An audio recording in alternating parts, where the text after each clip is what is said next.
जी मसीह में आप सबों की सलामती हो।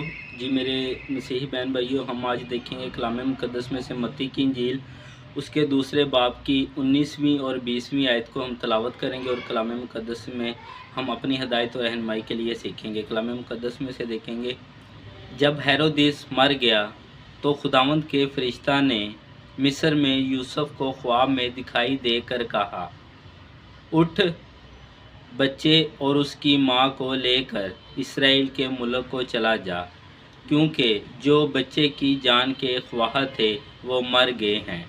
खुदावंद के कलाम पढ़े और सुने जाने पर उसकी ख़ास बरकत हो। खुदावंद का शुक्र हो।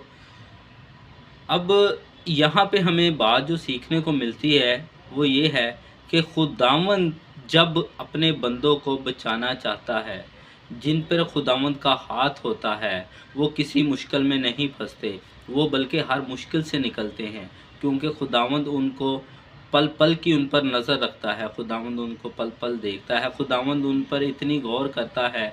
अब हमें खुदावंद कहता है, दिया करो ताकि तुम्हें भी दिया जाए, ना कि आप खाली यही ज़हन में रखें कि हमने हदिया देना और हमें और पैसे मिलेंगे, या हमने दाइया की देनी है तो हमें और मिलेंगे। वो हमने देना है, उसके अलावा हमने खुदा को खुदा का वक्त देना है।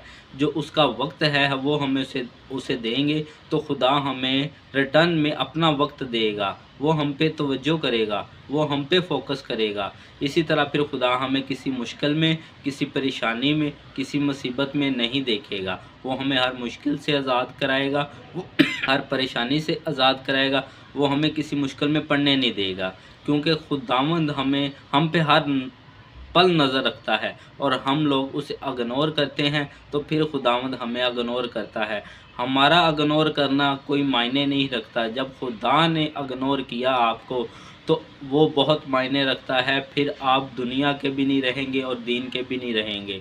खुदावंद इस मैसेज के वसीला से आपको बड़ी बरकत दे। बस हमारा फोकस होना चाहिए कि हम खुदा का टाइम, खुदा का वक्त खुदा को दें, फिर खुदा हमें अपना वक्त ऐसा देगा कि हमारा वक्त बदल के रख देगा। God bless you. हालेलुया।